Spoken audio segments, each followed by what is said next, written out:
Magandang araw sa inyo mga kaibigan. Itong ating almusalita sa araw na ito. Ang ebanghelyo natin ngayon ay John 3:1-8. Sabi ng ebanghelyo, among the Pharisees, there was a ruler of the Jews named Nicodemus.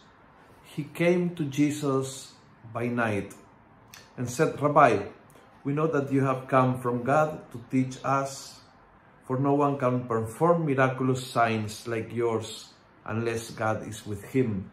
Napakaganda ang sinabi niya, pero wrong timing. He came by night. That's a sign na nagtatago siya. Oo, mayroon siyang attraction kay Jesus. Naramdaman niya na talagang ang Diyos ang gumagalaw sa ministry of Jesus. Naramdaman niya na talagang galing sa Diyos ang ginagawa ni Jesus. Nararamdaman niya na talagang sugo ng Diyos ang Panginoon. Nararamdaman lahat ng mga bagay na ito, ngunit by night. By day, nakatago pa siya eh. So, ganyan ba tayo? Na ang ating pagsunod kay Jesus ay by night, on Sundays. May special time and place na para sa Diyos, na kung saan yung ibang time and place, hindi siya kasama.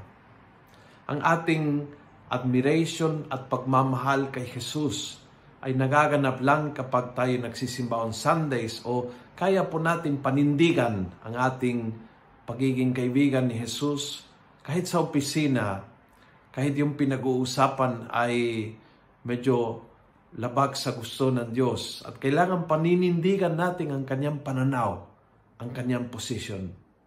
Kaya ba nating maging alagad Monday to Sunday? Kaya ba nating maging alagad sa umaga, sa hapon at sa gabi? Kaya ba nating maging tagasunod ni Jesus sa workplace o sa gym, sa school o kasama ang ating mga katrabaho? Kaya ba natin maging 24/7, anytime, anywhere, mga alagad ng Panginoon? O tayo din tulad ni Nicodemus ay disciple by night? Kung nagustuhan mo ang video nito, pass it on. Punuin natin ang good news ang social media. Gawin natin viral, araw-araw ang salita ng Diyos. God bless.